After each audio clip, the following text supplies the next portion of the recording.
Əgər süslü gələsik, Yatmım ayaqdır Azərbaycan dilinə Dayan Azərbaycan! Yatmım ayaqdır Azərbaycan! dilinə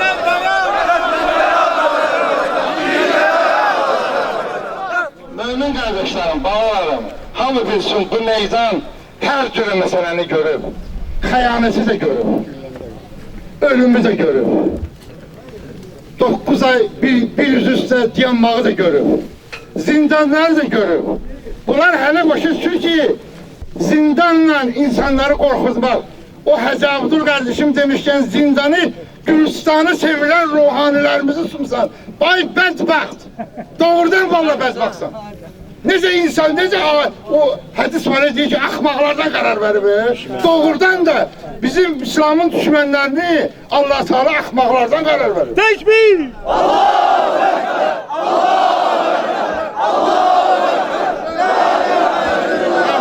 Ben ümid edirəm ki, gələcək mitinglərdə ki, indi qızlar, uşaqlar soruşdular məndən ki, qətnaməsi məsələsi. Bu miting, necə deyirlər, belə birdən əmələ gəlir. Başqa bir məsələ vardı, onun məsələsi saat 11'də yiyəcəkdik. Bu Nardaran kəndində, az miqdarda kəndin problemləri ilə.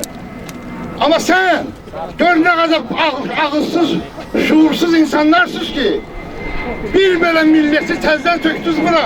İndi daha da bütün dünya görecek ki, nətər bu hakimiyyət bu idarəçilik eləyir. Siz onu bilin. Sizin doğrudan da qədəmlərimiz İmam Zaman ağanın dəftərinizə sabitləşdirir. Allah sizdən razı olsun. Sesimizi hiç vaxt aşağı salmayın. Biz, Allah Teala biz Müslümanlara izzet verir. İzzet verir. O izzeti de biz inşallah ki bu cavanlarla, bu ruhanilerle, bu meselelerle həll güzel Azerbaycanımızı güzel de doğrudan diyara çevireceğiz. Allah sizden razı olsun. Allah sizin kömək olsun. Bu İmam Hüseyin meydanıdır. Bilirsiniz, yakınca bu cavanlar, uşaqlar çok siyasında gelmez. Bu İmam Hüseyin meydanı doğrudan da mübariz meydan olur. Az adam olur, az adam olur. Çok adam olur, çok adam olur. Ama mübarizəni dayandırmamışıq. Ve hiç vaxt dayandırmayacaq. Buna hamı arxayın olsun. Evləri sökməklə, cemaatın yurdunu, yuvasını park salırsan, ben ne bileyim, bar salırsan, hansı ne tür işler görürsen, bunlar hamısı hesaplıdır. Bu saytlardır burada bunlar qabaqlar. Bunlar tarixdə yazılır. Yazılır, azı qalacaq tarixdə. Sabah üzümüzə diyanacaq bu məsələlər. Bu yazılar, bu pozular üzümüzə diyanacaqlar. Allah sizdən razı olsun. Vəssalamu aleykum və rəhmətullahi və bərəkatuhu. Allah iman etsin. Azərbaycan oyaqdır, Əhl-i Beytə dayaqdır. Azərbaycan oyaqdır, Əhl-i Beytə dayaqdır. Azərbaycan oyaqdır, Əhl-i Beytə dayaqdır. Azərbaycan oyaqdır, Əhl-i Beytə dayaqdır. Hacı Süleyman qardaşımıza söz verin. Buyursun. Bismillahirrahmanirrahim ve bihi nesta'in. Hanım Zəhra salamullah aleyhanın şəhadət günləri münasibətilə başda sərvərimiz, ağamız, mövlamız, İmam Zaman aleyhisselam olmaqla bütün Azərbaycan xalqına başsağlığı diliyirik və bu günlərdə biz çox məyusuz ki, Xanım Zəhranın bu əza günündə bizim Azərbaycanın qeyrətli oğlu, qeyrətli ruhanisini həbs ediblər. Bununla belə bunlar sübuta getirdilər ki, yenə də bu rejim şərəfsiz rejimdir. Bunun dəlili də budur ki, 31 Martda Azərbaycanlıların soyqırımı günü Azərbaycanlıları həbs eləyənlər, Azərbaycanlıları sürgün eləyənlər, Azərbaycan xalqını, bacılarını, qızlarını vəhşicəsinə dünyadan aparanlar, zəll eləyənlər ermənilər idi. Bugün də Azərbaycanın qeyrətli oğlunu tutmaqlıqla bunlar sübuta yetirdilər ki, bunlar ermənilərdən heç bir fərqi yoxdur. Və onlardan da hətta pis...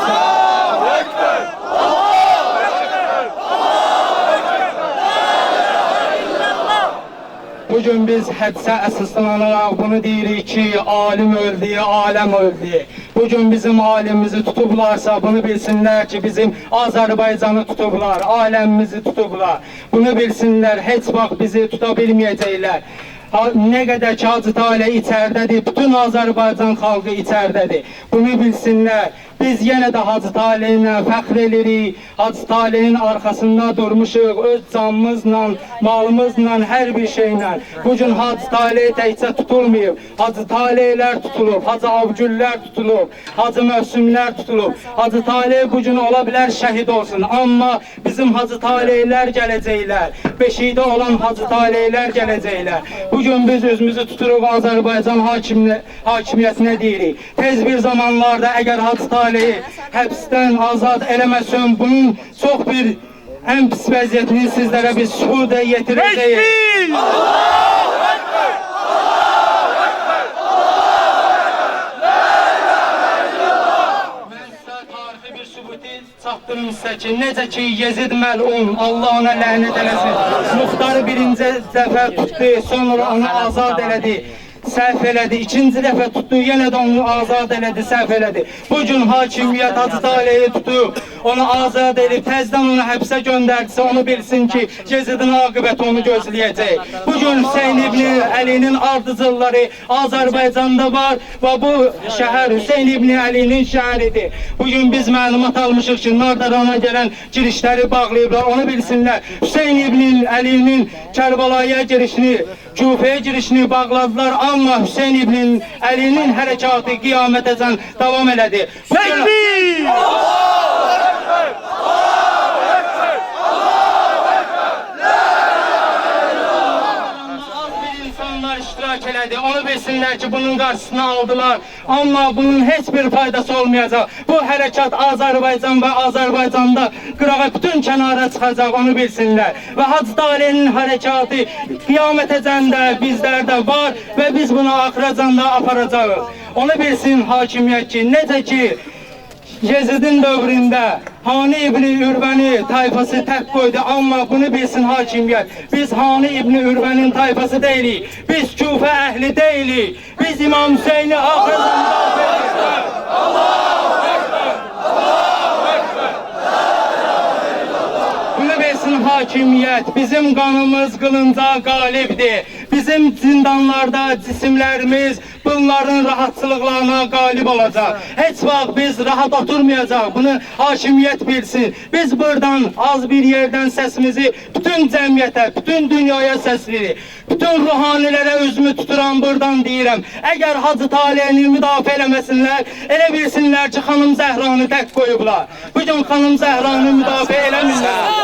Ona görə də bugün bütün əzizlərin adından özümü tuturam hakimiyyətə deyirəm, bu səhv addımlarımızı çəkin kənara və özümüzə gəlin. Necə Hüseyin İbni Əli nə qədər axırıncı anınacan əmr və məruf elədi. Yezidi Allaha tabi olmağa çağırdı. Mən də buradan özümü tutub hakimiyyətə deyirəm. Allaha təslim ol cinan, Allaha əlvi uzatma cinan, Allahın qanunlarına əlvi uzatma cinan. Tez bir zamanda hicab qadağasını həll elə cinan, bizim alimlərimizi, Hacı Abgülləri, Hacı Mövsümləri, Hacı Taleh'ləri, Seyid Faramizləri tezliklə azad elə ginən. Əgər azad eləməsən, biz qiyamətəcən səninlə vuruşacaq.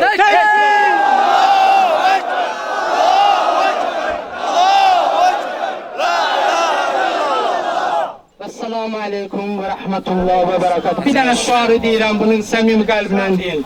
Ləbbeyke ya Taleh, ləbbeyke ya Taleh, ləbbeyke ya Taleh, ləbbeyke ya Abgül, ləbbeyke ya Abgül, ləbbeyke ya Abgül, ləbbeyke ya Məhsün, ləbbeyke ya Məhsün, ləbbeyke ya Məhsün, ləbbeyke ya Məhsün, ləbbeyke ya Məhsün, ləbbeyke ya Əhsən, bərəkallah. İnanırıq ki, hamımızın ürək sözlərini buradakı natiqlər danışır. Sizin adınız? Asim Məmmədov yazısıdır.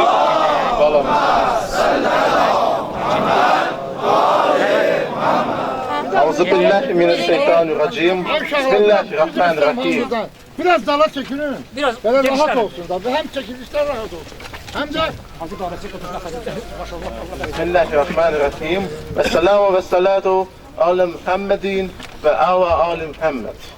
Bugün biz çok məyus edici bir haber aldık ve aynı zamanda dəhşətli bizim kardeşimiz ki bacılarımızın baş örtüsünü müdafiə etmək için 2 il zindanda yattı. Bugün zalimler cephesi onu təzədən zindana salıb ve en dəhşətlisi budur ki çok dəhşətli bir madde ile, narkotikle ve bu cür saf bir insanı ki siz bura toplaşdınız müdafiə etmək için bir sizə təşəkkür edirəm ki Bəra-i Difai Hacı Talib burada cəm oldunuz.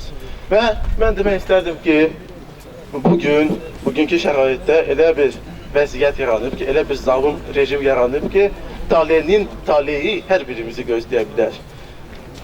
Kifayət edər ki təkcə zülmə boyun əyməyəsən. Əgər zülmə boyun əysən hər şey o var. Pulun da o var, maşının da o var, dövlətin de o var. Fəqət ahiretin olmaz. Heyhat minnet zillem! Heyhat minnet zillem! Heyhat minnet zillem! Heyhat minnet zillem!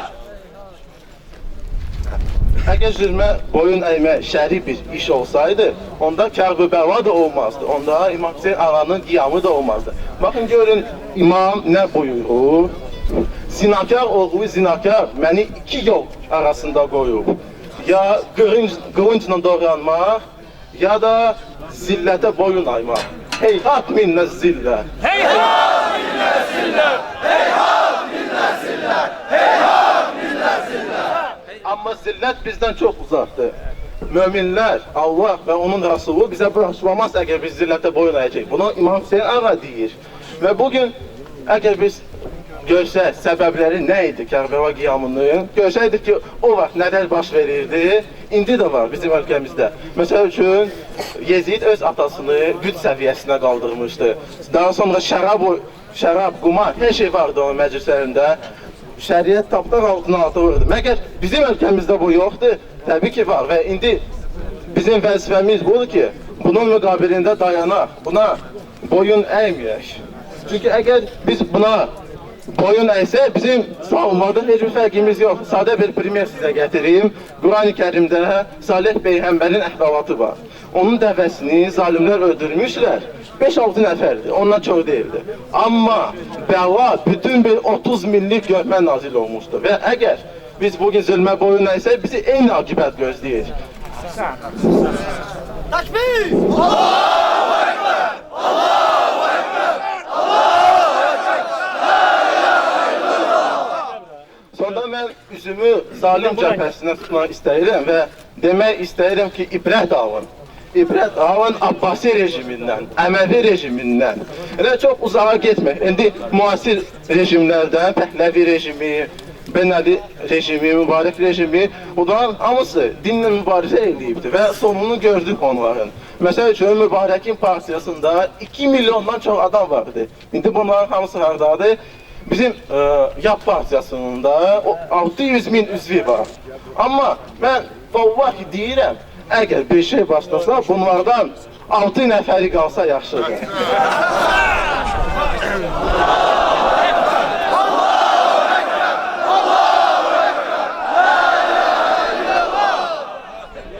Amma tövbə qapısı daima açıqdır və indi də bu qədər zülmlərdən sonra, bu qədər Hacı Vaqif Abdullayevi şəhid etdilər. Biz bunu da bağışlamaq hazır. Tövbə qapısı açıqdır onlar üçün və əgər indi onlar bu baş örtüsü qadağasından ya da alimləri zindana atmaq siyasətindən əl çəksələr, barışıq mümkündür. Amma əgər bütün bunlar davam etsələr, Siyonist rejimi ilə kucaqlaşmaq siyasəti davam etsə və neftimizi Siyonistlərə qəpik qoşa satsalar, müqavimət və mübarizə davam edəcək. Vəssalamu aleykum və rəhmətullahi və bərəkətuhu.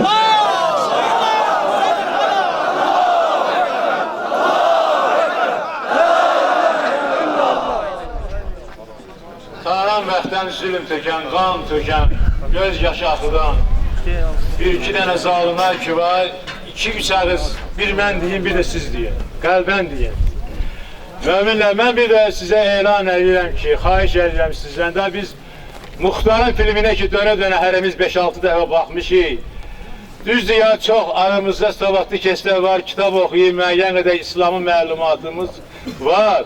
Ancaq elə bir ya o film, Muxtarın filmi ki, sənədin, yəni materiallı filmdir də o, yəni sənəd üzü ilə çəkilən filmdir. Hüccəti şiələrə elə bir tamam eləyib, hə? Ona görə sabit qədəm olun, sabit qədəm. Allah'tan biraz indikindən daha çox qorxayın. Namazların vaxtına fikir verəyin. Namazın dediği sözlere biraz fikir vereyim. Ez əxlaqımıza mən üzr istəyirəm.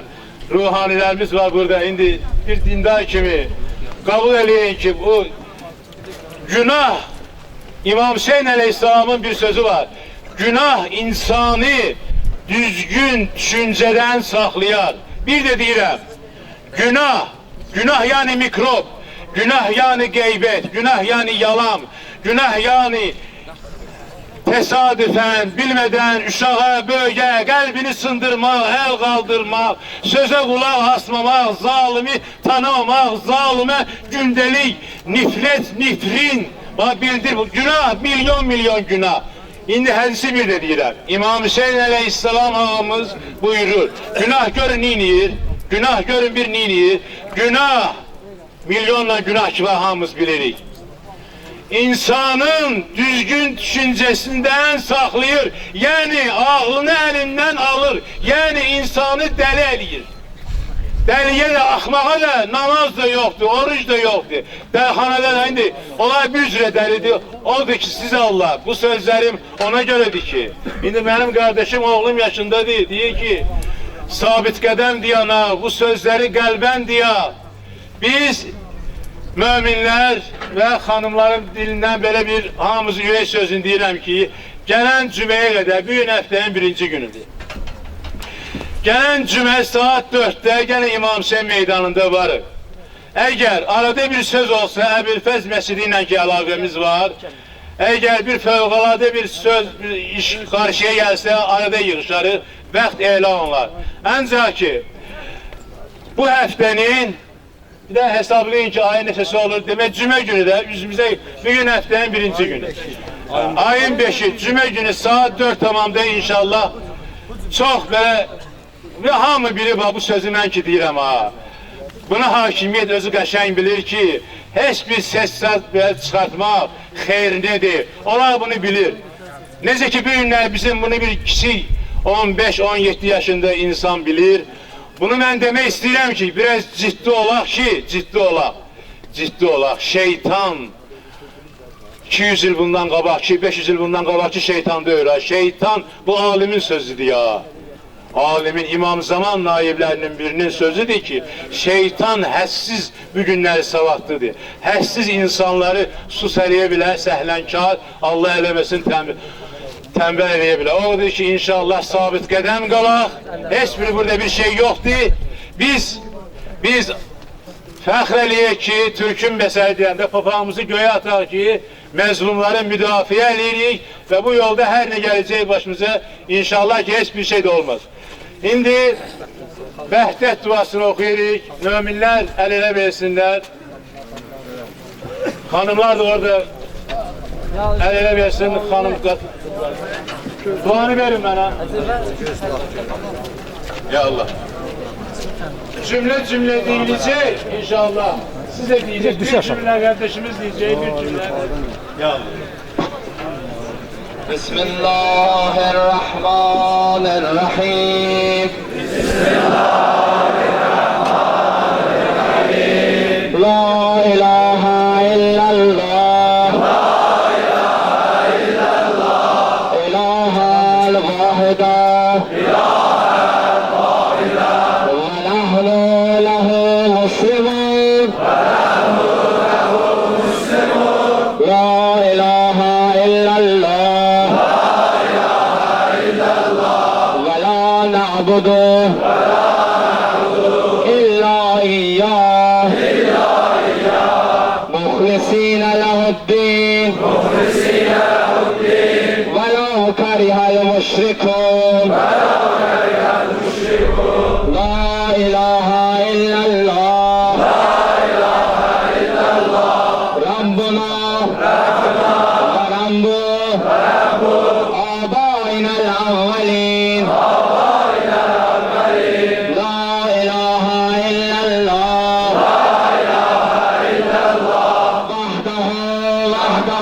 وحده أنجز وعده ونصر عبده وأعز جنده وحزم الأحزاب وحده وله الملك وله الحمد يحيي ويميت ويميت ويحيي وهو حي لا يموت بيده الخير وهو على كل شيء قدير Amerika, İngiltere, Vehhabiler, İsrail'in, Ermenistan'ın mehvinadan gitmesine kadir. Azerbaycan'da hicaba karşı çıkanlar, meçhul çekenler, azan sesli kesenlerin mehvunabud, harizlerin rüsvay olmasa kadir tekbir.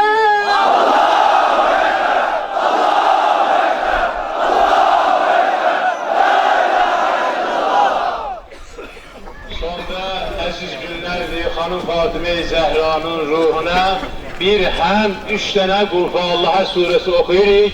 O böyük insanın, xanımın böyük ruhundan iltimas-ı duamız vardı. Rahimallahu mən qəri'əl-Fatihə.